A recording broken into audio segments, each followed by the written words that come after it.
எம்ஜிஆர் அவர்கள் சேர்த்து வச்ச ஓட்டு வங்கி ஒன்று இருக்குது. அதேமாரி அதுக்கப்புறம் வந்து ஜெயலலிதா அம்மா வந்து அவங்களுக்குன்னு ஒரு ஓட்டு வங்கி சேர்த்துருக்காங்க.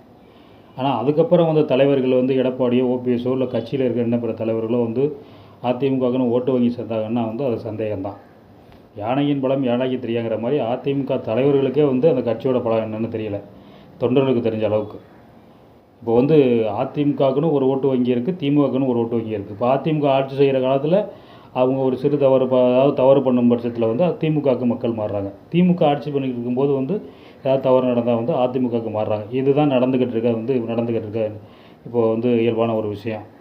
இப்போ நீங்கள் அவசரப்பட்டு வந்து ஆனால் இது ஒரு மதிப்பு இருக்குது, இந்த ரெண்டு கட்சி மேலேயுமே மதிப்பு இருக்குது.